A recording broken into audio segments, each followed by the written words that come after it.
Yo, what is going on, everybody? Welcome back. It's Lex. Today we got another one for you guys. If you don't know this comedian, Tony Hinchcliffe, he has a big, massive podcast called Kill Tony. It was a weekly thing that comes out on the Mondays. And it's just a really big thing that a lot of up-and-coming comedians will go to. If you guys ever heard of the Comedy Mothership, that's where he hosts it. You know, he's done massive performances as well. He was also on the Tom Brady roast. And he's done a couple of things. He's kind of well-known in the comedy scene. So apparently, you know, he's coming out for the Trump rally here, dude. We're a couple weeks away from the election here. So I guess a lot of people are coming out for full support. And we're going to see exactly what is the uproar of Tony Hinchcliffe's comedy set at a freaking Trump rally. Let's check it out.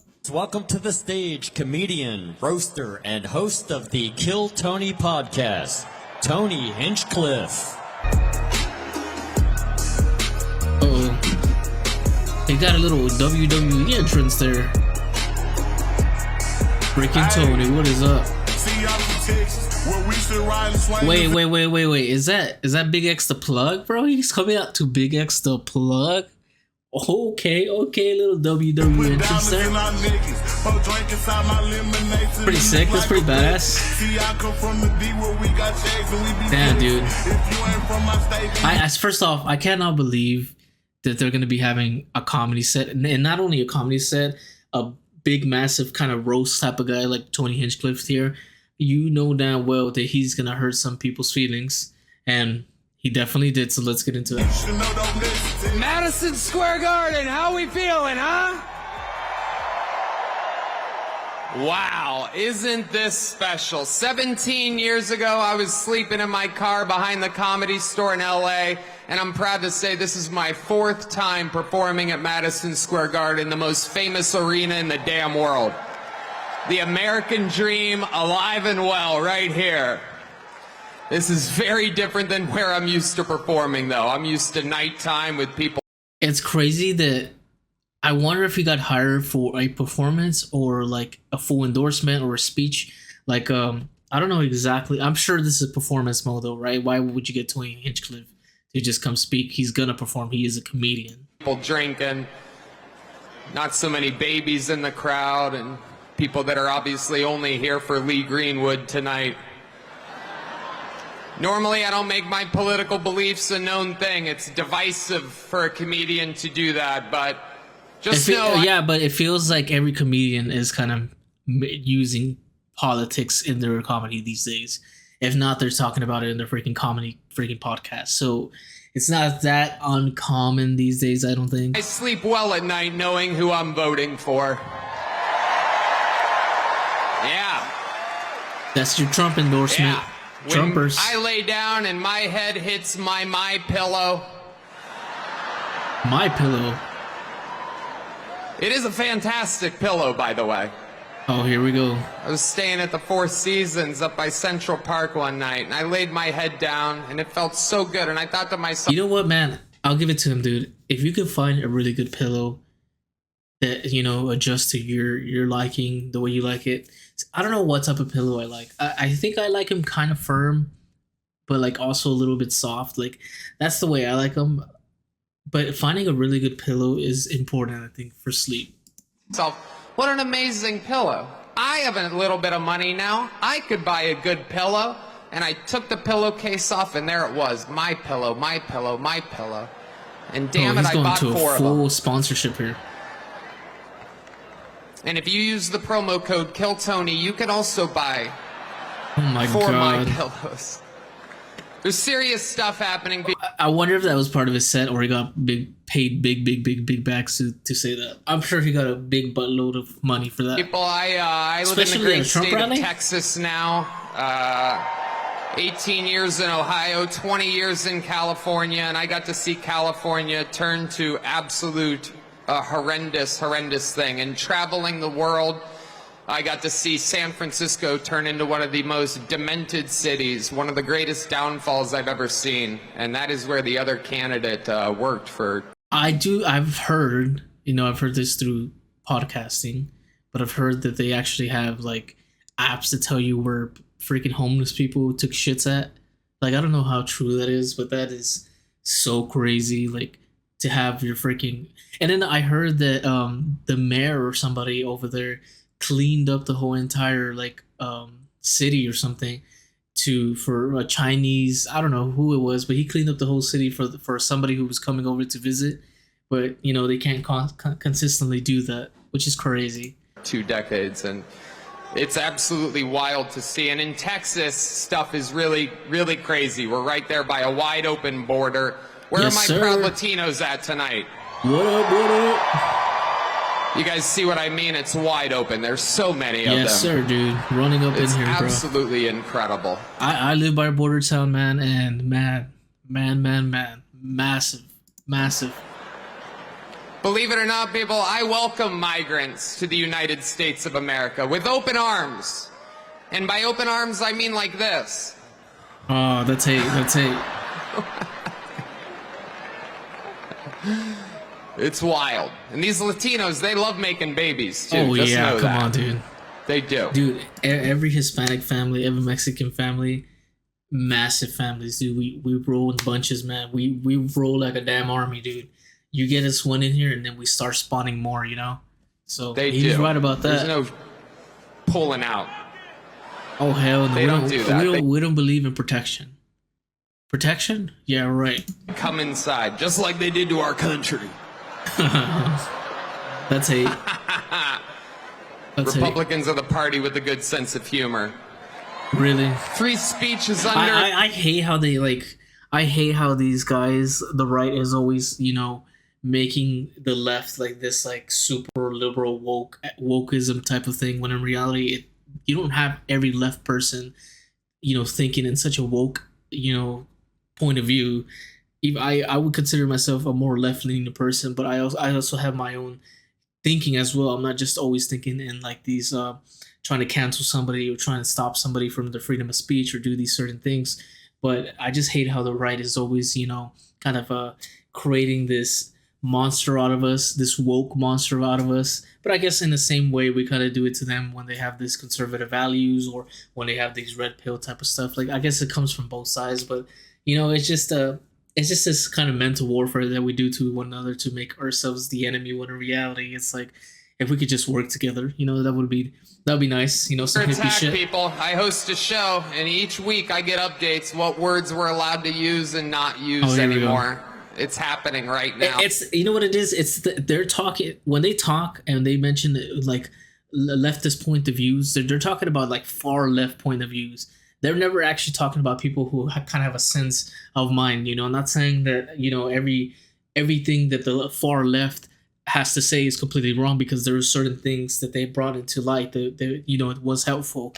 I think, for example, is kind of the communication factor, or, you know, kind of softening the blow when we're speaking or communicating to one another, you know, especially when using harmful words. I think that is one of those things that I definitely have benefited off of, or feel good that I'm, you know, taking place a part of. Also, let's talk about cancellation. Cancellation has been one of those things that, yes, it has been very detrimental to a lot of people, but also we got to reveal a lot of monsters through all these things, you know. When we talk about like Bill Cosby, we talk about Jeffrey Epstein, we talk about freaking Weinstein, like all these guys that have been caught, or even for instance, like there's all these many examples that I feel like cancellation did help, but I do understand that there is a factor where it goes too far. But, you know, like I said, I hate how they're viewed as, or we are viewed as, this like freaking woke monster or whatever. Now the past few years, it's a real thing. And, you know, used to be able to tell people to Google stuff. My mom's a boomer in the state of Ohio, and there's no convincing her of anything. She's eating the cats. Oh my god. She's eating the dogs. They're eating the pets up there.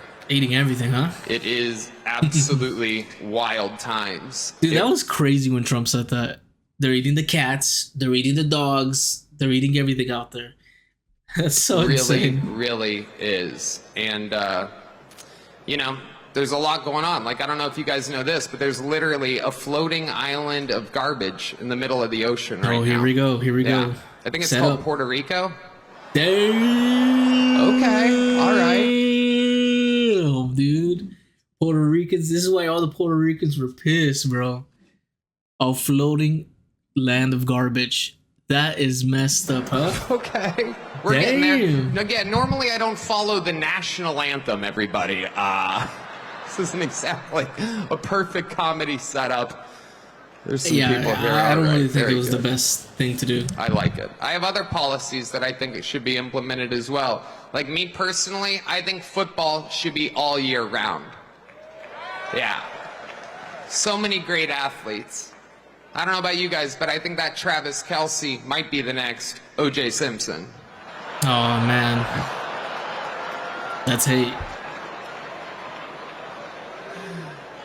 Feels good in here. The other side's got a lot of crazy endorsements. Swift, Eminem, Leo DiCaprio, Beyonce. Every day the Democratic Party looks more and more like a P. Diddy party. Yeah, right, dude. Yeah, right. Oh, okay. Because on the other side, there's the same thing. On the other side, it's the same thing. Looking more like a P. Diddy party, yeah. But on the right, there's a lot of people who are pro-Trump, who were part of, oh my God, like whatever. Okay, that's what you guys want. All right, heck yeah, it's a cool black guy with a thing on his head. What the hell is that, a lampshade? Look at this guy. Oh my goodness. Wow. I'm just kidding, that's one of my buddies. He had a Halloween party last night. We had fun, we carved watermelons together. It was awesome. Oh man. You guys are, this is a groany little morning crowd, huh? Oh man. I mean, okay, Tony, you're kind of being like racist, you know? It's crazy times we're living in. I mean, all these pointless wars. It is unbelievable what's happening right now. It is incredible. Ukraine versus Russia. That is Israel, crazy, though. it's like bad soccer games. Who even cares? What are we doing? Why is our money involved in these wars? Well, okay. I mean, I do have a little bit of that point of view as well. Like, why are we sending so much money over there? Now, mind you, I don't have every single book of knowledge of what's going on, but you know how I feel is important and how I feel matters, whether that's wrong or right.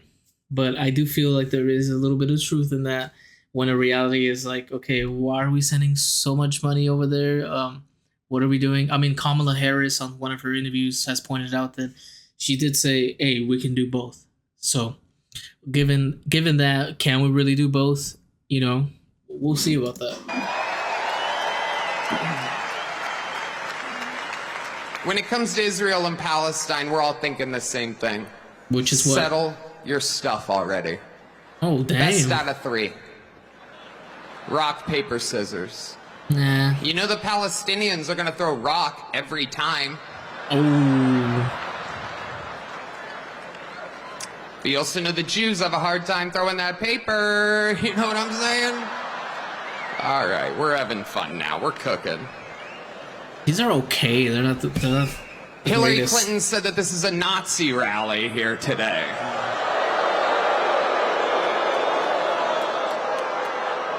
Can you believe that?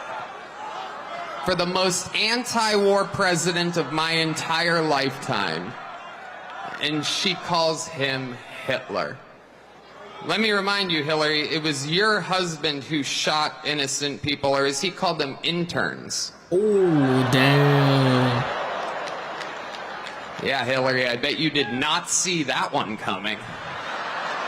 Jesus Christ. By the way, if I commit suicide in 3 weeks, I didn't.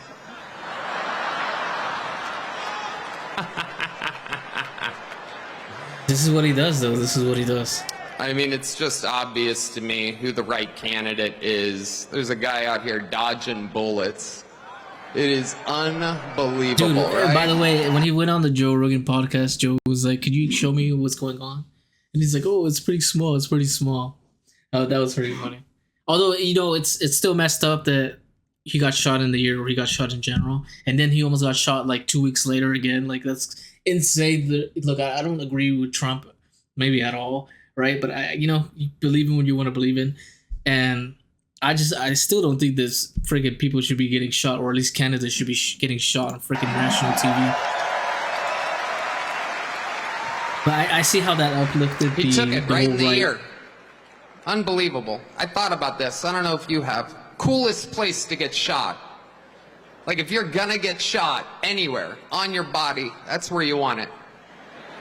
Right there. Technically, he got shot in the head, depending on if you're a Democrat or a Republican. Right? If you're a Democrat, his ear was grazed. I mean, that's If you're a Republican, what you survived a headshot. That's kind of what happened.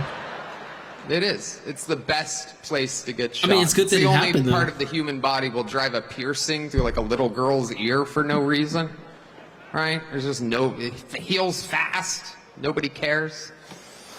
It's the best place to get shot. It's like if you would look, listen, getting shot is crazy, right? Nobody wants to get shot. I don't even know. I've never even been around a fucking gun. But I'm just saying, if you were to get fucking shot at, and the ear just kind of does heal pretty fast, right? He went down, saw blood on his hands. I'd imagine he thought right then, I think I just won this shit.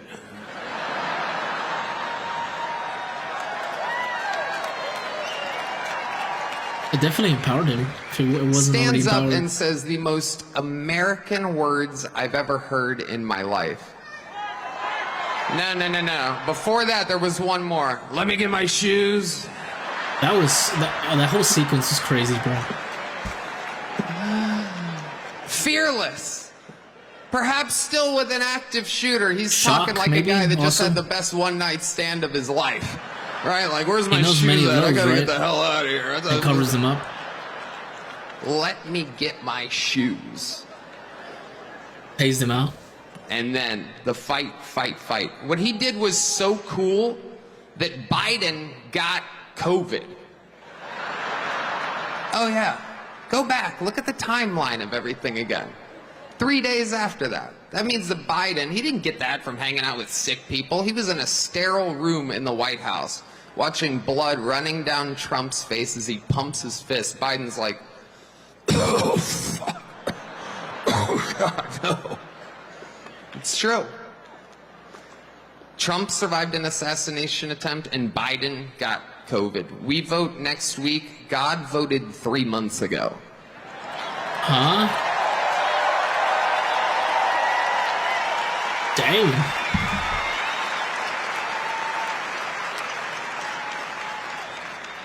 Another great Austin, Texas resident, Elon Musk, will be speaking here later today. By the way, that's also really crazy endorsement. Elon Musk endorsing Trump. Like, where did that even come from? Like, I wonder what it is that he likes about his policies.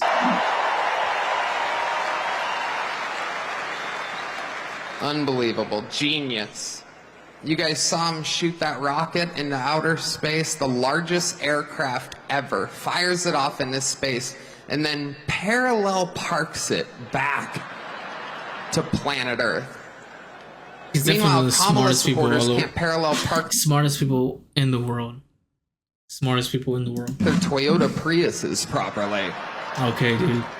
Sorry, I listen to Elon Musk. I follow his lead. The world's smartest, richest man has my attention. Except for when it comes to stock trading, then I listen to Nancy Pelosi.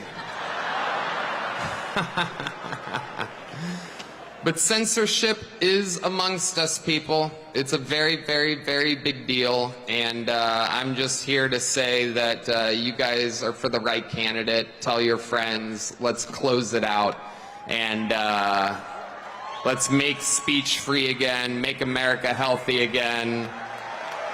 Okay, so this is my thoughts on it, man. Because I feel like there's a lot of freaking things surrounding this whole comedy set. Massive. If you're looking right now, Puerto Rico is in uproar. Bad Bunny just endorsed Kamala. There's a bunch of things that are going on at the moment right now. And when it comes to comedy, I think it's super, super important to understand the dynamics of comedy. Like, I feel like in today's comedy, there's this thing of like, I can get away with saying anything if it's in a comedy setting. If I say I'm a comedian, if I say I'm in a comedy place, if you're a comedian, you have this almost barrier to yourself to have the freeness to say whatever you want without the consequences of it.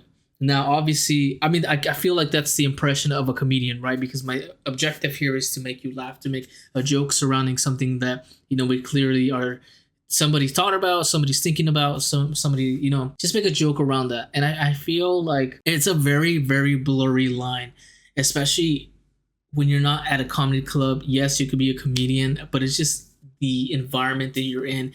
It also is important, dude, because if you were to say the joke, some of the jokes or roast somebody in person, you don't know how that person is going to react. You don't know if that person is prepared to take in a joke like that. You're almost assaulting somebody with words. And I know that's going to sound like some leftist, far leftist bullshit, but in reality, there is consequences to things. Whether you're a far right conservative or whether you're far left freaking liberal, like if you were to say a joke in front of somebody and they're not okay with that, they will do something about it. There's consequences to your words.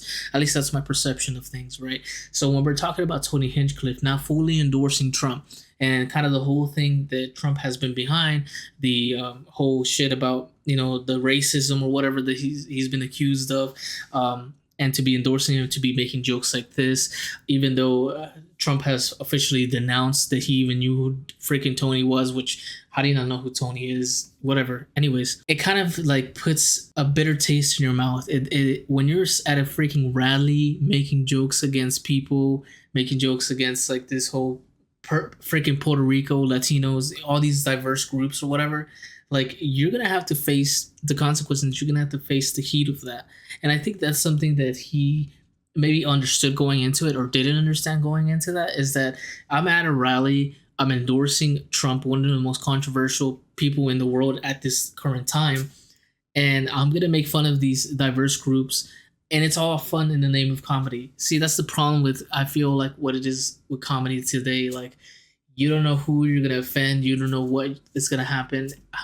It's really difficult here, man. It's really difficult. So I can see why the uproar has happened towards Tony here. I don't really think some of it was that funny. Some of it was okay, but like I just feel like maybe it was in bad taste. But I get it, he's a comedian. It just was never gonna mix. It's like water and oil. It was never gonna mix well, man. It was bound for something bad to happen. But he ended up doing it. So you gotta face the fire. You gotta face the consequences of that, Tony. So that's kind of the way I feel about it. Let me know in the comments down below what you guys think. If you enjoyed this video, make sure you hit the like button. Make sure you subscribe. I'll see you guys on the next one. Peace.